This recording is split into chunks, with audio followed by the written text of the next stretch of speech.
Bienvenidos a la Catequesis, el programa radial para todos los hijos amados de Dios que anhelan profundizar en el conocimiento de su fe católica. Conducido por Joes Valencia y Mónica Meneses, catequistas de la Arquidiócesis de Medellín.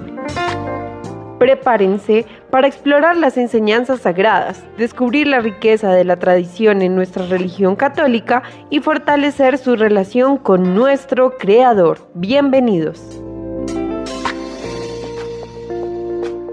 Queridos oyentes, muy buenas tardes. Ustedes sean todos bienvenidos a su programa La Catequesis. Continuamos en esta serie de las Sagradas Escrituras.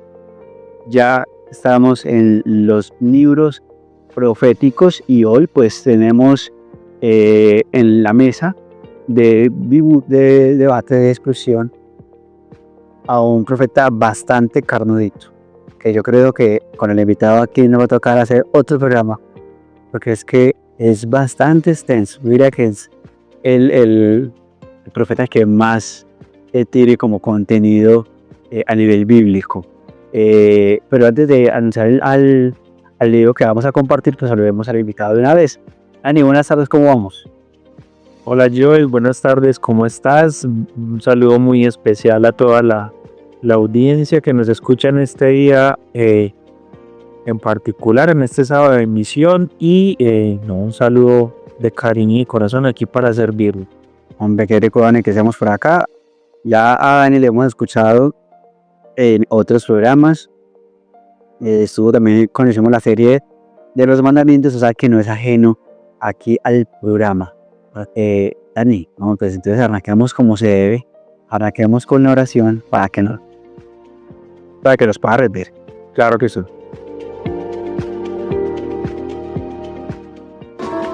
Catequizando desde la oración. Bueno, en el nombre del Padre, del Hijo y del Espíritu Santo. Amén. Señor Jesús, regálanos en esta tarde tu Santo Espíritu. Regálanos la bendición de recibir el poder de tu Santo Espíritu en nuestros hogares, en nuestros corazones, pero de manera especial en nuestros oídos.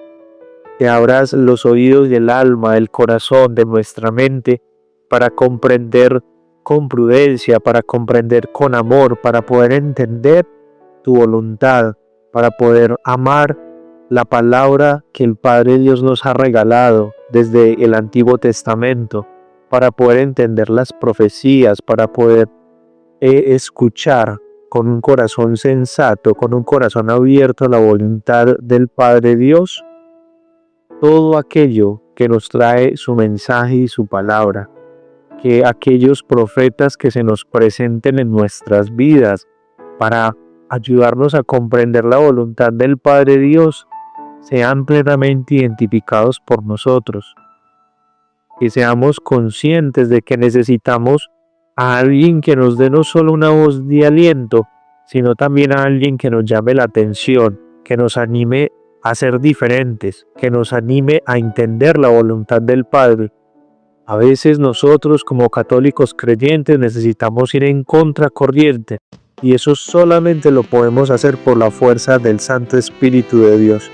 Así que Padre Eterno, regálanos tu Santo Espíritu en esta tarde y que sea tu voz, que sea tu voluntad, que sea tu palabra manifestándose con amor y bajo tu voluntad. Amén.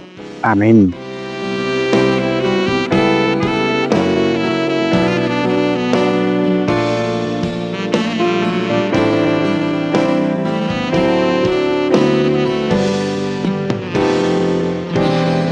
Espíritu Santo,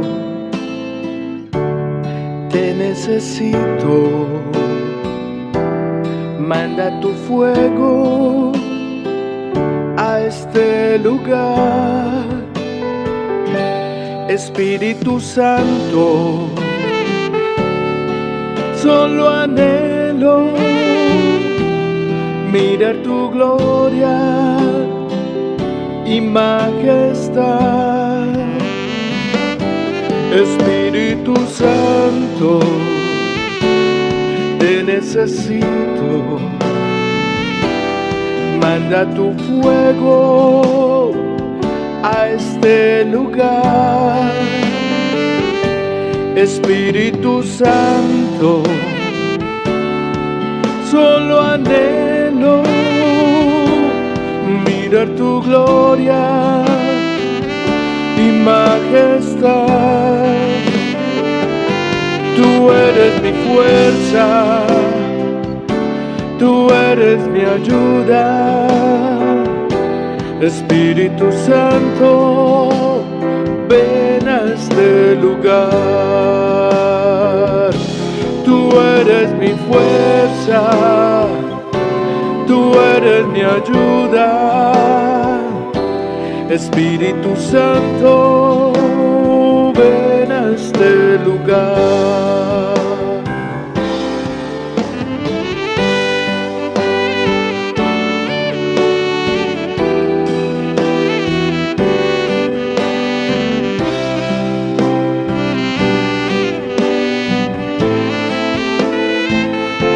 Tú eres mi fuerza, tú eres mi ayuda. Espíritu Santo, ven a este lugar. Oh, tú eres mi fuerza, tú eres mi ayuda. Espíritu Santo, ven a este lugar. Espíritu Santo, ven a este lugar. Espíritu Santo, ven a este lugar. ¿Y para hoy?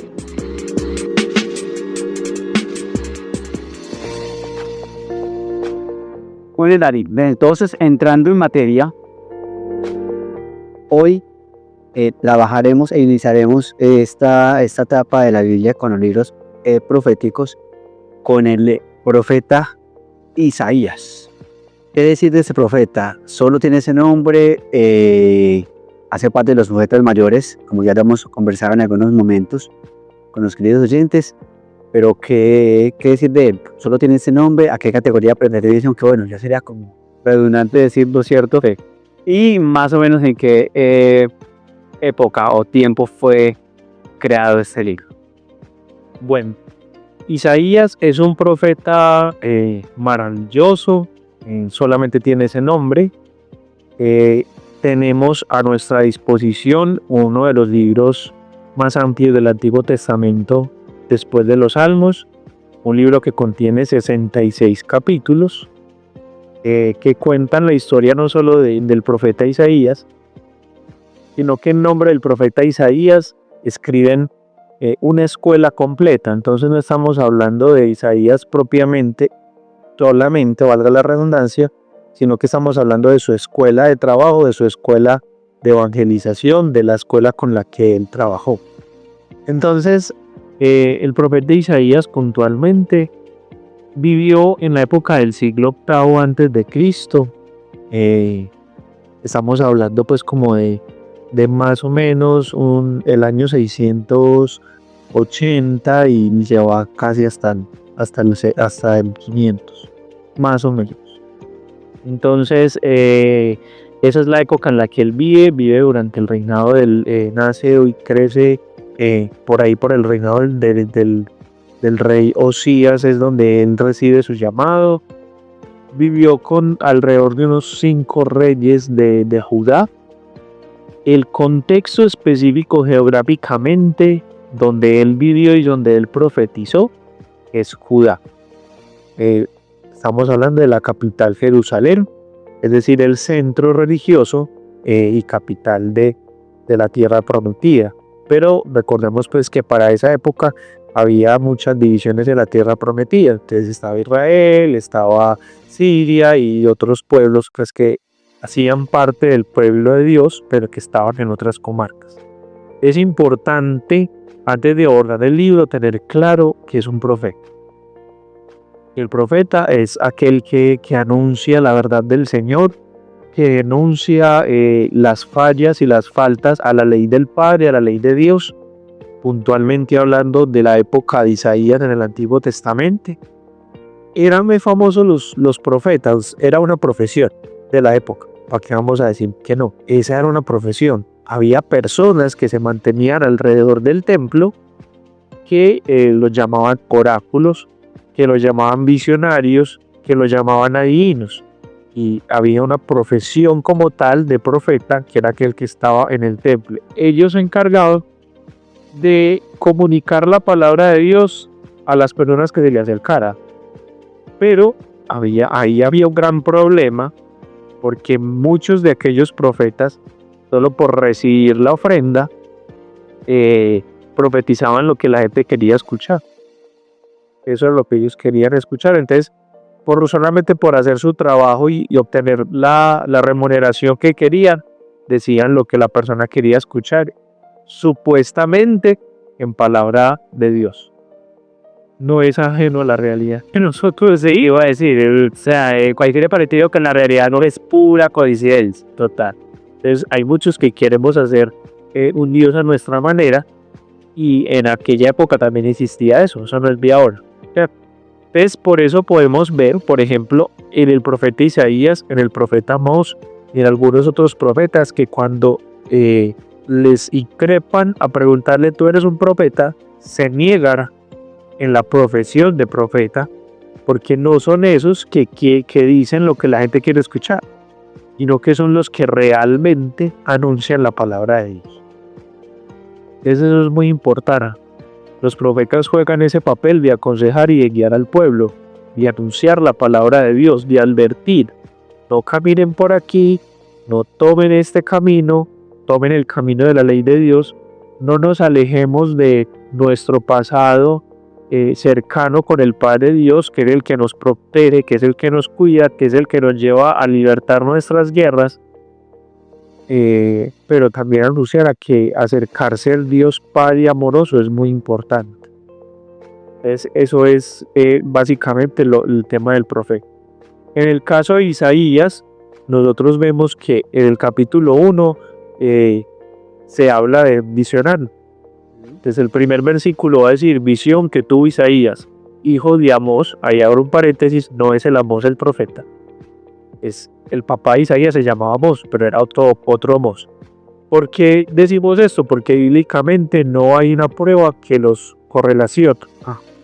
En algún momento algunos estudiosos quisieron relacionarlos porque en su estilo de escribir era parecido, pero nada que ver, no se logró comprobar. Basados en esto y lo que venimos hablando, Isaías escribió en los primeros capítulos. Se dice que aproximadamente los primeros 8 o 9 capítulos, y por partes. Es decir, hay unas partes que se pueden deducir que eran del profeta, pero hay otras partes que son anexadas por la escuela que él formó. Complementada. Exactamente. Ok. Entonces, y llama mucho la atención del libro que el profeta no comienza hablando de su vocación. Él no habla de su vocación.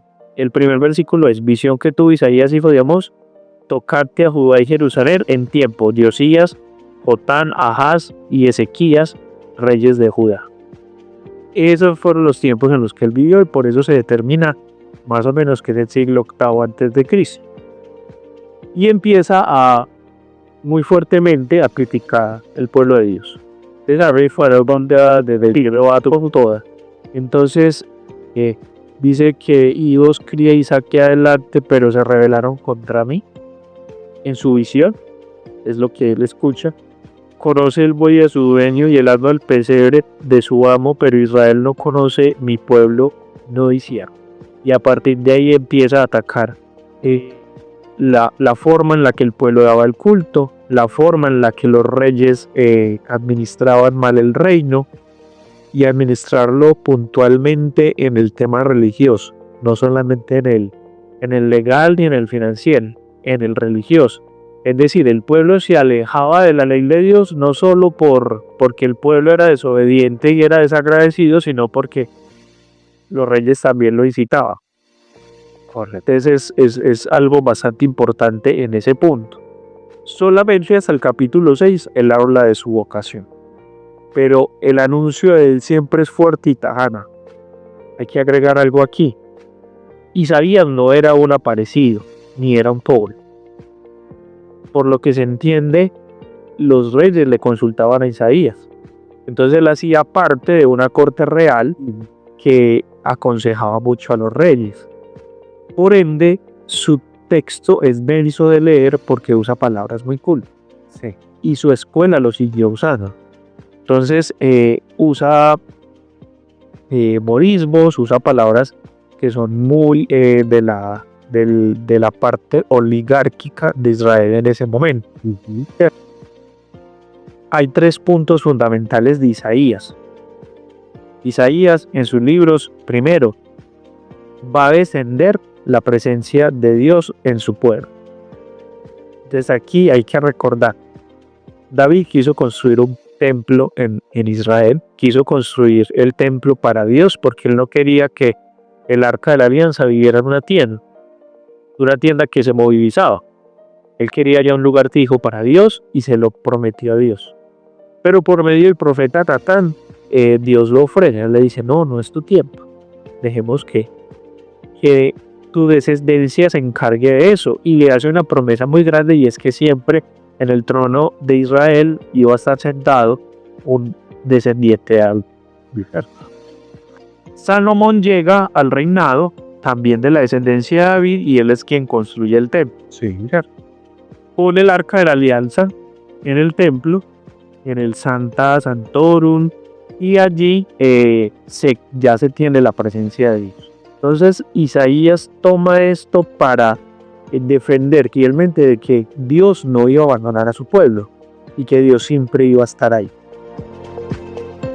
Puntualmente, los reyes de Siria y de Israel, Isaías está en Judá, los reyes de Siria y de Israel quieren atacar en la época de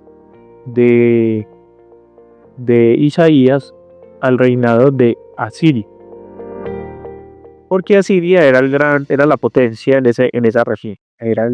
Y tenía oprimidos todos sus pueblos, todas sus comarcas. Entonces Siria e Israel arman un plan para sacar a Asiria y piden la ayuda de Judá. Pero el rey Ahaz se niega. Dice, yo no voy a entrar ahí. Yo no voy a entrar en ese juego porque Asiria es más grande que nosotros. Es una pelea perdida. Entonces Siria e Israel desean atacar a Judá y amenazan a Judá. Isaías profetiza a Ahaz, le dice, Ahaz, Dios no va a dejar a su pueblo. Dios está con nosotros. Y por más que Dios quieran entrar y destruirnos, eso no va a pasar. Esa es la visión que tiene Isaías y se la comunica a Ahaz. Pero Ahaz es un rey temeroso. Y realmente se llena de miedo, y lo que hace es llamar a Asiria, avisarle que estos dos conspiraban contra él y que lo iban a atacar. Entonces Asiria lo que hace es, así, ataquemos, defiende a Judá. Judá sale libre de esa guerra, es la guerra siro-efraimita, y todo mundial. Listo, Asiria ganó, y Asiria lo que hizo para compensar esa guerra fue colocar más aranceles para el pueblo de Judá y para toda su comarca. Entonces Isaías se lamenta y dice, ¿por qué no escuchaste mi voz? ¿Por qué no escuchaste la voz del Señor? El Señor nunca va a dejar a su pueblo. Y por más guerras que haya, el pueblo va a salir ganador. Entonces, esa confianza de Isaías es algo particular de todo su texto. Segundo, la presencia de un rey descendiente de David en el trono de Israel, para él es algo sagrado, es algo fundamental. Entonces aquí empieza el otro tema importante que juega Isaías en el Antiguo Testamento y en el Nuevo. Isaías es el profeta más citado en el Nuevo Testamento. El libro del Antiguo Testamento más citado en el Nuevo, porque es un libro mesiánico.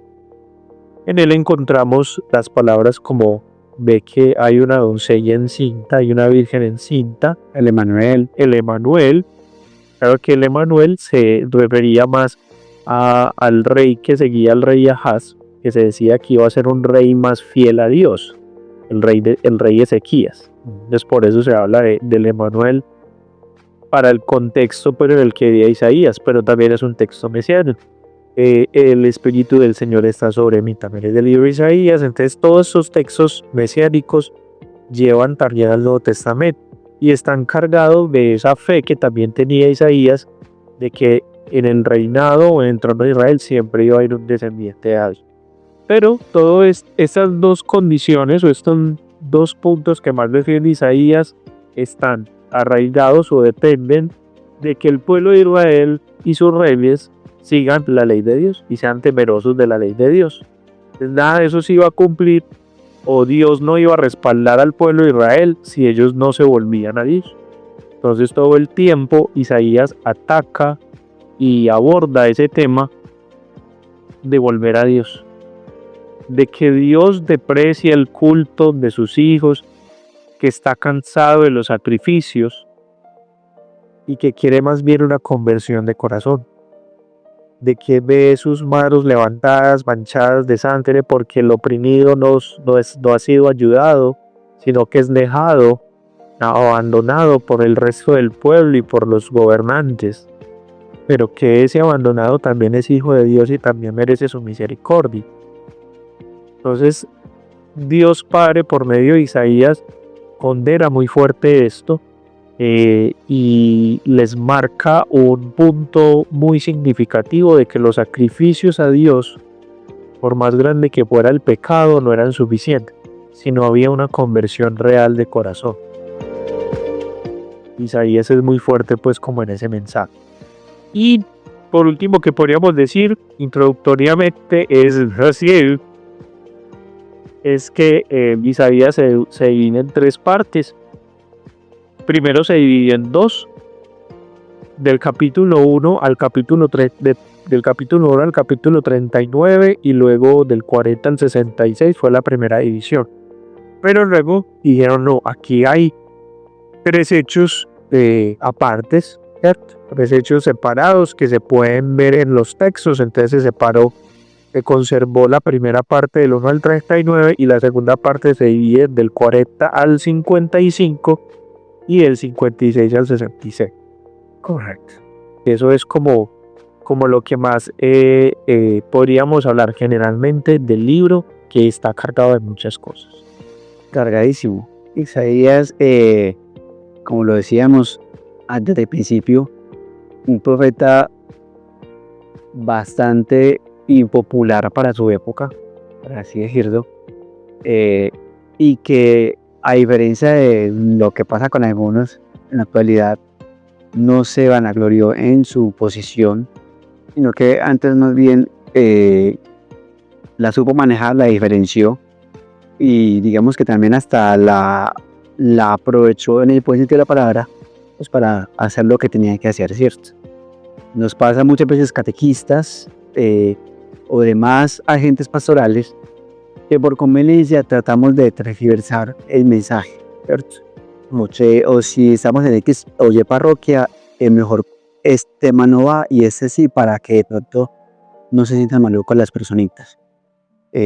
Cuando toca hablar, no sé, de la población LGTBQ+, o sobre la pedofilia, en fin, hay temas que son un poco álgidos, ¿cierto?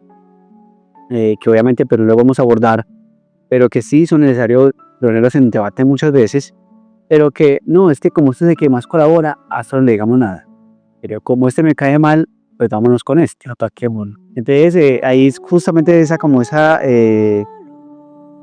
incongruencia e incoherencia que muchas veces manejamos, que Isaías pues no toleró. Para él fue muy, muy importante. Dani, ahorita pues vamos con esta canción y vamos ahorita pues a como se va a hablar sobre un poco del tema de los capítulos. Es como la siguiente pregunta que continúa, pero sí, en definitiva creo que nos toca hacer otro drama porque esto apenas comienza, queridos oyentes. Vamos con esta canción y seguimos con más aquí en la catequesis. Una herida a causa de su amor. Levántate, oh Dios, la pena del mal herido, que como cordero va al degüello en el silencio del dolor, siervo doliente enaltecido en cruz por los pecados que ha soportado sobre sí, desfigurado, sediento de amor, suplica al hombre, sacie la sed del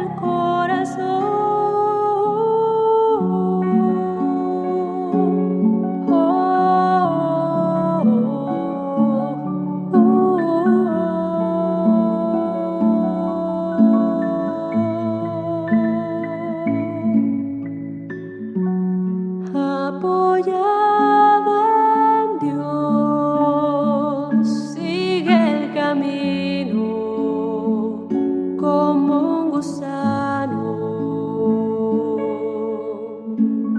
Fue maltratado, mas él se sometió sin culpa alguna, su sangre derramó. Y viéndole sufrir llega al corazón una herida a causa de su amor, siervo doliente enaltecido en cruz por los pecados que ha soportado sobre sí, desfigurado, sediento de amor, suplica al hombre, sacia la sed del corazón,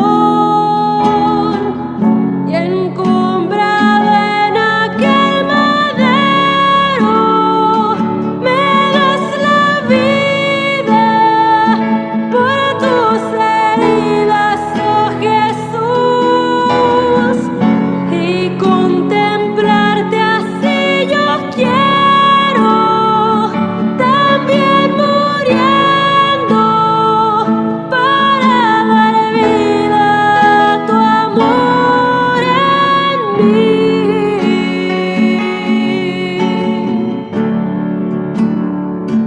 para dar vida a tu amor en mí.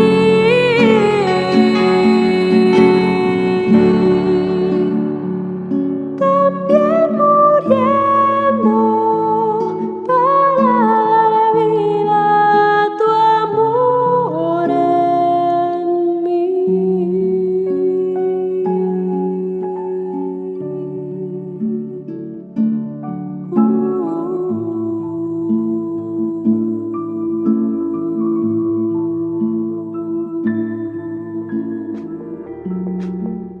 Muy bien, continuamos entonces aquí en el programa. Ay, Dan, no has dicho que yo no sé ni cómo arrancarla, porque es que no. 66 capítulos, ¿cierto? Vamos entonces con esa primera emisión, del primero al 36, si mal no estoy, ¿cierto? Al 39. 39, muy bien. ¿Sobre qué abordamos en esa parte? O ese Isaías, ¿de qué nos hablaba? Hay muchos elementos importantes, muy cargado el mesianismo. El profeta del mesianismo en esta parte tiene bastante representación. Estamos hablando de una previa, de unas guerras previas, de unas luchas previas a el tema del destierro de Babilonia. Qué pena ahí, Dani. Paréntesis para los oyentes que quizá en casita aún no comprenden el tema de mesianismo o mesiánico. Nos referimos a eso cuando se está hablando de que todo lo que se conversó o se dijo hacía alusión o se refería a Cristo o a su llegada, por así decirlo. Listo. Para que tengamos como ahí la claridad, y aprovecho para saludar a todos los que están conectados ahí, que siempre nos reportan sintonía. Uri, continúa, Morán. Sí, entonces estamos hablando de que estamos hablando del Mesías, ¿cierto? De pronto en un contexto cultural de su época, también vislumbraba la venida del Hijo de Dios, y eso se ve reflejado en el texto. Pero lo veía como un poco distinto a lo que habló con Jesús, porque era un guerrero o algo así, Exactamente. un Superman. Isaías en su primera parte tiene muchos elementos. Ya hablamos del tema del anuncio constante y frecuente a la conversión del pueblo de Israel. Hay algo crucial en ese anuncio que se marca mucho en esta parte, y es que el pueblo de Dios es ingrato. Y que esa ingratitud consiste en que el pueblo no sabe reconocer que es el Señor aquel que, aparte de ser quien le creó, también es el que, por medio de la providencia divina, le otorga los bienes que le permiten vivir. Es decir, el estatus de Estado como tal, el estatus social como tal, la dignidad social era brindada también por la providencia de Dios. Lo que dije ahorita, los sacrificios no eran bien vistos por Dios Padre, es lo que él ve en sus visiones, y ve que aquellos que hacen más sacrificios, entre más sacrificios son más mal. Eso es lo que él anunció fuertemente. Y se hacen holocaustos, hacen sacrificios en actos de culto que no remedian ni no hacen un cambio en su maldad. Siguen haciendo lo mismo. La prenda, el sacrificio, la oración, el holocausto implica no solo el arrepentimiento del acto de maldad, sino también un cambio de vida, tratando siempre de vivir según la voluntad de Dios. Eso es una parte crucial. Luego hay datos o hay textos muy bacanos. Por ejemplo, de la primera parte le llama mucho la atención 3 momentos. El primero es que el profeta Isaías cuenta una parábola. Y es la parábola de la viña, que está en el capítulo 5. Y él dice: voy a cantar a mi amigo la canción de su amor por su viña. Mi amigo tenía una viña en un fértil otero. La cavó y despedregó y la plantó de cepa exquisita. Edificó en medio una torre y excavó en ella un lagar y esperó que diese uvas, pero solo dio agrasas. Ahora pues, habitantes de Jerusalén y hombres de Judá, vengan a juzgar entre mi viña y yo. ¿Qué más puede hacerse por mi viña que no se lo haya hecho yo? Yo esperaba que diera uvas porque ha dado agrasas. Pues ahora les daré saber lo que pienso hacer con mi viña: derribar su seto y que sirva de pasto, romper su cerca y que sea pisoteada, haré de ella un erial donde nadie pode ni escarga. Crecerá la zarza y el espino, y además prohibiría las nubes que derramen lluvia sobre ella, pues la viña de Yahvé Sebaot es la casa de Israel, y los hombres de Judá son plantío exquisito. Esperaba de ellos justicia, pero brotó iniquidad. Esperaba de ellos honradez, pero se oyeron alaridos. Solamente en esa parte vemos la riqueza verbal, la riqueza literaria que Isaías tenía. ¿Cómo es que decíamos en la escuela? Esa semántica. Es que verbo toqueripe ahora a parla así, el nombre los nombres se codiaba con gente poderosa. Entonces, ese texto es maravilloso. Segundo texto, su vocación, el capítulo siguiente, que es el capítulo 6. Él tiene una visión en la que está en un lugar santo, donde ve a Dios Padre sentado en un trono, rodeado de ángeles que cantaban santo, santo, santo. ¿Cierto? Y ahí él dice: Dios, ¿qué voy a hacer si yo soy un hombre de labios impuros y estoy en la presencia del Señor? Y dice que él ve que un ángel de los que estaba cantando santo, santo, santo, toma un carbón del altar, porque había un altar para ofrendas. Dice: toma un carbón del altar, lo trae hacia mí y lo pone en mi boca. Y dice: ya tu pecado ha sido lavado, tú ya eres una criatura nueva. Y Dios Padre empieza a caminar por el lugar y a decir, ¿a quién enviaré? ¿Quién irá por mí?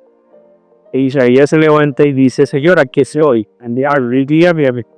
Entonces, es una vocación muy particular en medio de una visión. No es normal en los profetas eso. Normalmente ellos son llamados, entran en negación, no quieren ser profetas, dicen que no lo son, no quieren anunciar la palabra de Dios. Isaías no. Isaías me dijo, tómeme que yo soy suyo, hermano. Haga de mí lo que usted quiera. Es que quedan, Dani, aquí haciendo un pequeño paréntesis, y qué pena ahí, Víctor. Se me parece a mí mucho Isaías como al estilo de Pablo. Ambos con una personalidad bastante particular, ¿cierto? Y que cuando, digamos así, son como seleccionados para este caminar de la evangelización, su respuesta es muy contundente, teniendo pues en clave el contexto de Pablo, que fue algo un poco distinto, y cierto, y que él antes era perseguidor, pero que cuando hace el llamado, pues lo hace con toda, y mira todo lo que escribe, y también pues pasa algo muy similar con Isaías. Ya, se ve paréntesis. Y se ve. Sí, es verdad, existe una conexión grande, no solo en su mensaje de los dos libros con el Nuevo Testamento. ¿Qué otras particularidades de la primera parte?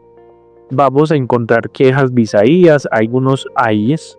Entonces, ahí el de diferentes pueblos, y empieza a predicar y a profetizar y a tener oráculos sobre Asiria, sobre el rey Sennacherib.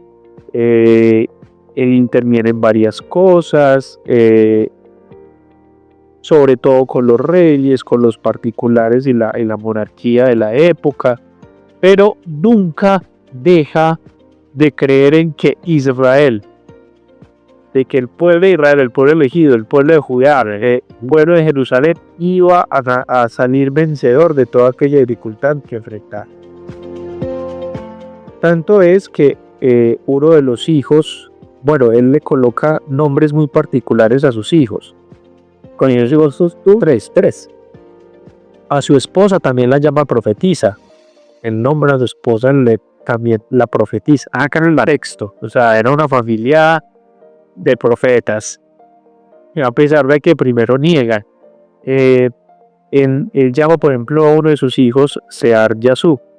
Y ese nombre significa que un resto volverá. Entonces él tenía claro, y el Dios Padre le había mostrado tanto lo que iba a pasar con el pueblo de Israel en ese momento, con Asiria, con Babilonia, el destierro de Babilonia, y que luego iban a volver. Y él tenía esa fe tan marcada porque Dios estaba en medio de su pueblo, que él esperaba siempre con una esperanza gigante de que pasara lo que pasara, el pueblo iba a subsistir por la voluntad de él, y a pesar de su maldad. Exactamente. Entonces, en resumidas partes, esa es la gran primera parte del libro de Isaías, en su contexto y en su estructura. Porque podría entrar a desmenuzarlo, sería otra cosa. Dani, se me viene también a la cabeza otra cosita que muchos dirán, pero ¿por qué voy a preguntar eso que tiene que ver? Pero ya cuando Dani nos responda, posiblemente encontraremos el porqué. En estos días debatía con alguien en la parroquia porque un acólito de los grandes se llenó de cólera, en realidad, sí, y corrigió a una niña acólita pequeña porque ella abrió las manos en el momento de Padre Nuestro, ¿cierto? Cuando se acabó la Eucaristía, yo me acerqué a él de una forma un poco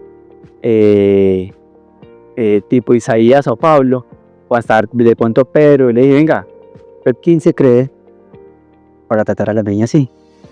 No, es que ella no sabe, ¿cómo le ocurre? Venga, pero en serio usted perdió la paz de la oración por esa pendiente de lo que hacía una niña. Aparte, dígame en qué parte del misal explícitamente dice que uno no puede abrir las manos. Yo sé que por temas litúrgicos muchos han dicho, no, es que solamente alza las manos el sacerdote, ¿cierto? Y se han basado también en varios textos bíblicos. Creo que Isaías también ahí tiene gran parte de culpa, de responsabilidad. pero lo trataba de sacar en la cuenta de que es que no era tanto la expresión o la posición física, sino más bien la expresión del alma, ¿cierto? Y que confiaba mucho más, me atrevería a decírselo, en la oración de la niña, que estaba concentradita, enfocada en su Padre Nuestro, que en la de él, que estaba enfocado en el error de las demás personitas.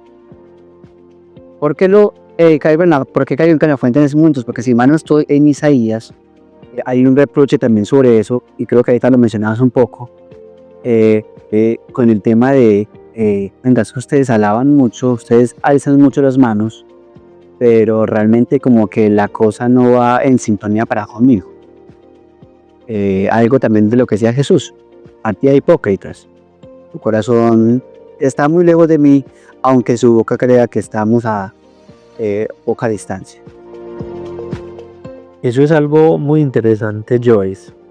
Y lo que vos le respondiste al chico es correcto. O sea, la rúbrica como tal no dice que el pueblo de Dios no puede extender las manos en el Padre Nuestro. Al inicio del rito de la comunión, que hace parte del rito de la comunión, dice que el sacerdote con las manos extendidas da la introducción e inicia la oración. Es lo único que dice. Hay expresiones vernáculas que el Concilio Vaticano II permitió. Vernácula es que es algo propio de la cultura del lugar, ¿cierto? Nosotros hemos adquirido esa cultura, pero dentro de la tradición de la oración existe el extender las manos o el abrir las manos a Dios Padre. Isaías critica eso. Lo critica en el primer capítulo, donde entra con toda, y está hablando precisamente del culto. Entonces él dice, cuando vienen a presentarse ante mí, ¿quién les ha solicitado? ¿Quién ha solicitado de ustedes que anden pateando mis atrios?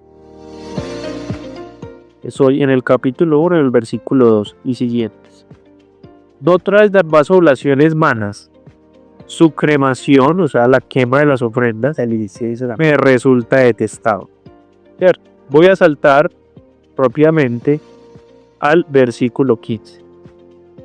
Cuando extienden sus manos, me tapo los ojos para no verlos. Aunque enmenuden la plegaria, o sea, que la extiendan o la alarguen, no pienso oírla. Eso lo está diciendo Dios Padre por medio de Isaías. Sus manos están llenas de sangre. Lávense, purifiquen, aparten sus fechorías de mi vista, desistan de hacer el mal y aprendan a hacer el bien. Busquen lo que es justo, reconozcan los derechos del oprimido, hagan justicia al huérfano y aboguen por la vida. Ok. Eso es un resumen del mensaje.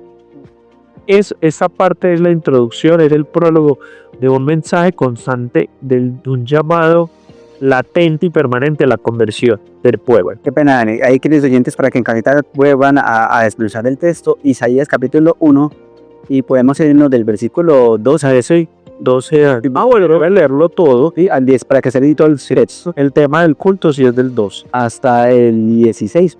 Ahí, no, hasta más. Bueno, porque voy a agregar, no voy a omitir la mejor parte. La estocada. Lo que pasa es que después de esto sigue el mensaje que es importante. A ver, sí, es verdad. Todos somos indignos a la hora de celebrar el culto. Hombre, porque no somos santos.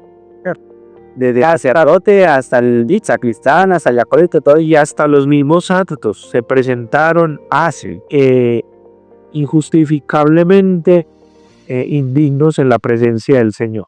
¿Cierto? Pero lo más hermoso del Señor es que Él nos muestra su amor siempre. Y eso es lo que dice Isaías a partir del versículo 18. Vamos a discutir esto. Dice Yahvé: aunque fueran sus pecados romos como la grana, como nieve blanquearán. Y si rojeasen como el carmesí, como lana quedará. Si aceptan obedecer lo bueno de la tierra, comerán. Pero si rehúsan y se oponen, por la espada serán devorados. Ha hablado la boca de Yahvé. Entonces, el Señor sí rechaza el culto en vano, el culto ingrato, el culto que no es digno por parte de quienes no asistimos al culto preparados, pero no nos cierra la puerta a la conversión. Es correcto. Y ese es un punto muy álgido de la predicación de cualquier profeta y de cualquier evangelizado. Es una realidad que nosotros no podemos tapar con el sol, pero no con un dedo, no podemos tapar el sol con un dedo, y es que la palabra y el evangelio que Dios anuncia es un evangelio primariamente de misericordia. Y es algo muy difícil de entender. Tenemos toda una cuaresma para tratar de entenderlo. Cada año nos preparamos 40 días para tratar de dar un poco de la misericordia de Dios a los demás. Y vamos peor. Sí, yo creo que en la cuaresma que pasó, no me imagino la cantidad de propósitos, y muchos realizamos en ese momento en itinerario y demás, ¿cierto? Y como que nos vamos creando de ejercicios espirituales para fortalecer la fe, sí, pero a veces algunos se quedan vacíos. Y eso es lo que se está criticando. Es que el punto no es tanto que se alcen las manos. El punto es que usted está en el culto, está en, bueno, con palabras de la actualidad, usted está en la misa o está en el grupo de oración, pero está con su corazón en otra parte o lleno de relleno sanitario, para no decir otras palabras, y eso es lo que a Dios como que lo deja como en descontento. Y aparte de eso, muchos, particularmente con el ejemplo que pone ahorita, se dan la osadía de criticar entonces al otro porque están entre comillas en mejor posición. Yo recuerdo una familia, que no diré el nombre, pero era la parroquia Las Victorias, que yo quería mucho, bueno, quiero mucho más bien, y el novio y la novia pues ya vivían juntos hace mucho tiempo y no había podido casarse por un tema particular, ¿cierto? Y de recuerdo que había otra familia que los mantenía criticando muchísimo, pero muchísimo, que porque eran tendo, que porque hacían parte del grupo y demás, y no estaban casados. Cuando una vez lleno un poco yo de ella, de ir a Maluca, les dije, venga, pero ustedes quién se creen para estar criticando al otro, que porque tienen un sacramento. O sea, ustedes creen que porque tienen un sacramento están por encima de. No. Es más, están llamados justamente a rendir mayor cuentas, que es distinto, mas no están por encima del otro, porque es que ella no comulga, él no comulga, pero ustedes aunque comulgan, porque entre comillas tienen la autorización por el sacramento, muchas veces vienen aquí a comulgar y no están en esta gracia. Y yo sí no testigo de eso porque somos de carne ustedes. Pero claro, maquillamos el pecado porque lo estamos cobijando con el sacramento y queremos hacernos dar la autoridad para estar encima del otro. No. Eso es lo que en aras está, bueno, última más bien, estaría criticando Isaías.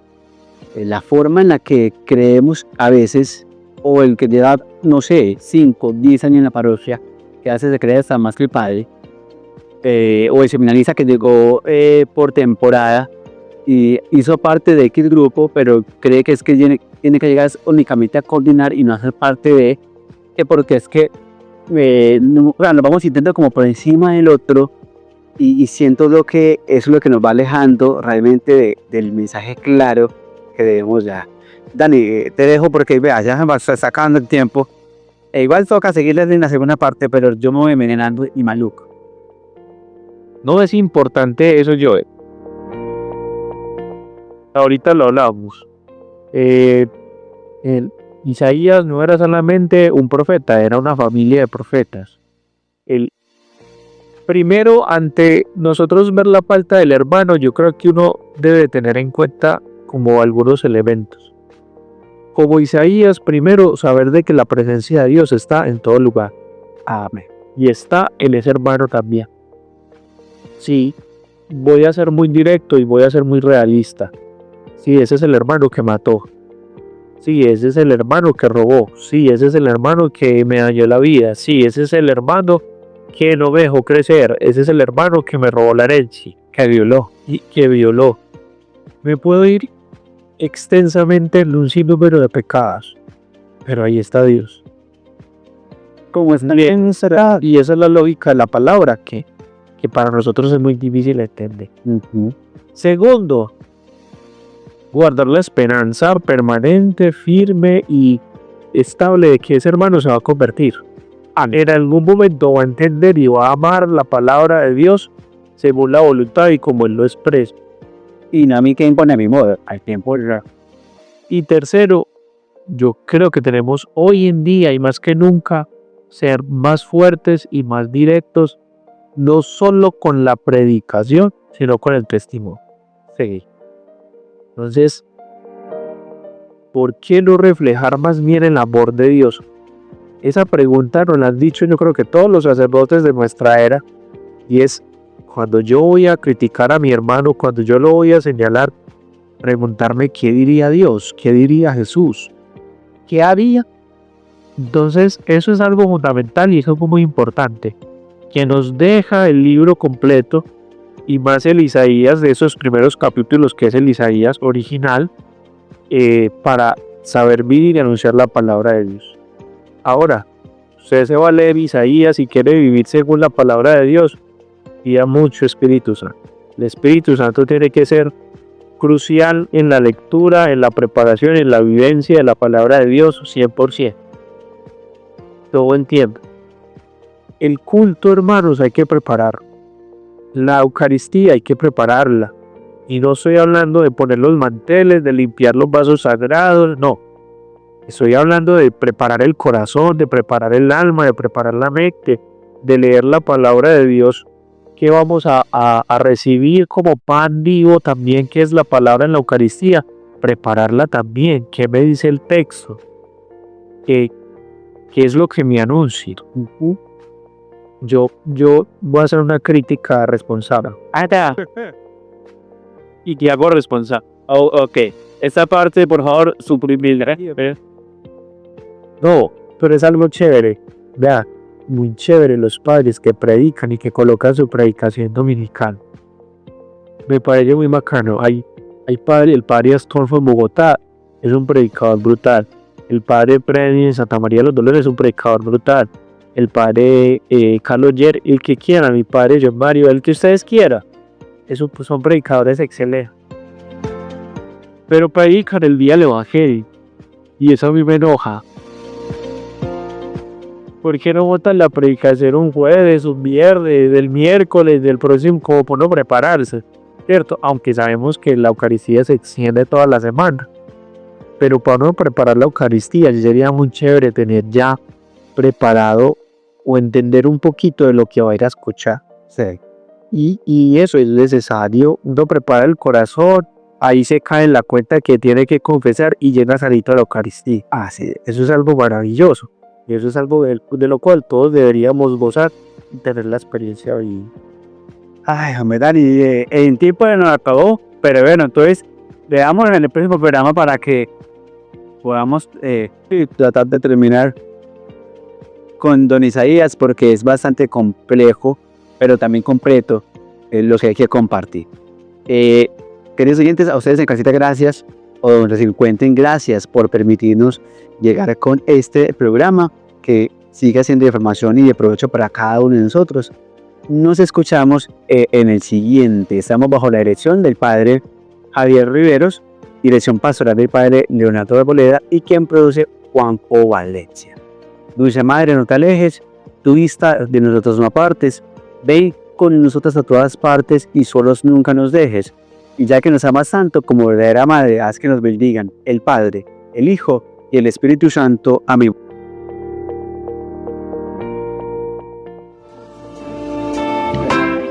Ha sido un privilegio acompañarlos en este episodio de la catequesis.